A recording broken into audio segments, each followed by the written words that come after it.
Is rolling for Kafka going to be a mistake? This is a question that has been running wild in my head for the past few days now, while her banner approaches rapidly. Saying that Kafka had a pretty strong first impression on me would be putting it lightly. I fell under a spell immediately, and she's the one I decided to save my rolls for right after Sele. Splurging everything on the dummy was always in this script, so I'm finding it weird myself to even be doubting this choice, especially considering how insanely down bad I've been. So, what changed? Kafka was presented as a lightning type nihility damage dealer. Her kit revolves around triggering damage over time effects already present on the enemies. Honestly, sounds pretty fun, but no crowd control, no domination, feels a bit weird. She's basically a distraction or erudition character that wants to go all in on speed, attack and hit rate rather than crit stats. It might make her easier to build, but I already have serval to cover the AoE lightning damage niche, not to mention the great Jingyuan disaster of 1.0. No! What the f***, please, Clara or Bailu? How is this happening? Like back-to-back 5 stars, what the hell is this? How are you doing this? I just wanted a 4-star light cone. If it's just damage we're talking about, I also have to consider the fact that once the inevitable Radiant XP comes out, it won't matter what she's going to look like. Could be something light and casual like the Striker Fulminata, something a bit more ornate like one of the newer battlesuits, or maybe go balls to the wall with another Herrscher of Thunder like Susano once again.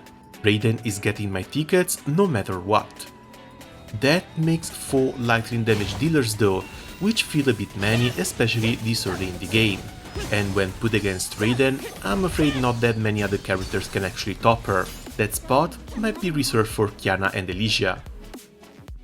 Then we need to talk about Kafka's team, cause that too is very specialized. Sampo kind of needs to be in it since he brings a 32% increase in damage over time, as well as lots of breaks and wind shear stacks. On the downside, it's freaking Sampo. Next we have Luca, released on her own banner and bringing bleeds alongside a multi-hit and skill that should help break enemies, as well as yet another boost to damage taken for the enemies after his ultimate. The 4th slot can go to either a healer or a tank. I think it would be fun to run MC or March 7th with the Universal Market Light Cone to add even burns to the mix. Still, this would add 3 whole new characters to level, skill and gear up to my already struggling account, while other damage dealers can be a bit more independent and work fine with Bronya, Esta and Tingyun, which have already leveled up. One more thing to take into account would be the upcoming banners, how much I'm expecting to save up and who else I'm planning to roll for.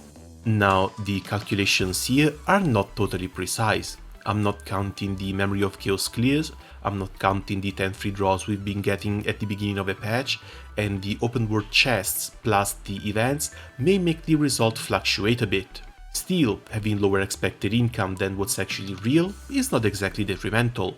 With monthly card and battle pass, I can expect around 90 pulls per version, or 45 per banner. I already have 130 saved up, and I'm expecting to hit Kafka's banner with 160 pulls. If I wanted to go for her, she would be nice and guaranteed. Kind of need that guaranteed PD2 cause there's no way I'm winning another one. But what about the future? Hoyo is doing a pretty nice thing here, presenting characters to us 1 to 2 versions before they actually become playable, and after Blade and Kafka, that list is shortening a bit. We've got the Imaginary Dan Heng, which we've already tried and who should be coming out in 1.3, we've got Jing Liu, who made an appearance last patch to slap Yan Jin around, as well as Screwloom, whom we've last seen messing around with Silver Wolf. Then there's Fu Zhuan and a judge from the Ten Lord Commission, Zhu Ye. If I had to guess, I would pin Dan Heng and Fu Zhuan in 1.3, followed by, hopefully, Jing Liu in 1.4. Speaking of 1.4, this is also the patch in which Genshin slowed down their roll a little bit, releasing no new characters but having to rerun banners instead. Now, I don't really expect Toyo to follow Genshin to a T, but I wouldn't be surprised to see a Celia rerun in here, 6 months after her release, as well as giving us a bit of a breather with the new characters. After being done with Ilwofu, we might go back to Herta space station for a patch, which could mean a Screwloom release, possibly followed by a Silver Wolf rerun. 1.6 should coincide with the new year, which is why I would expect them to delay the Jingyuan rerun until this version. As for the 5-star, there's plenty of names floating around the rumor mill, I'm just fairly sure it'll be someone else from the Ilwofu. Looking at this list, the only characters I would roll for would be Jingliu and possibly Silver Wolf on a rerun, which would let me be safe to pick more close to double PT characters come 1.6, 1.8 and 2.something.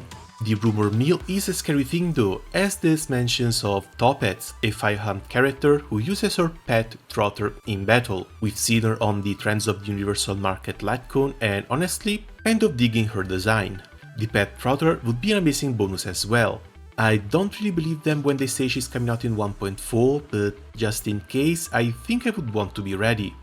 To be honest, there's been so many leaks how you could keep releasing 2 characters per patch down to 2.2 or something. I'm just here keeping my fingers crossed it doesn't actually happen, because I want to be in a situation in which if I skip a character, it's because I have little to no interest in them, rather than having no roles for a character I actually like. So, what to do? On the pro side, Kafka is pretty damn hot.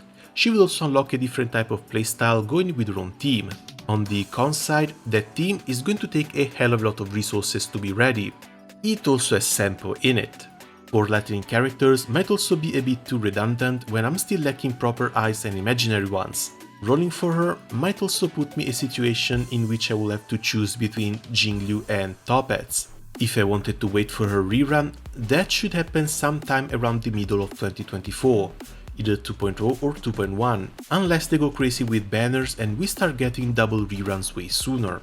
When it comes to gacha games, patience has always ended up being very rewarding, and with the hope for the best but prepare for the worst approach, I was able to safely roll for all of the characters I was interested into in Genshin. Hopefully the same approach can work here too.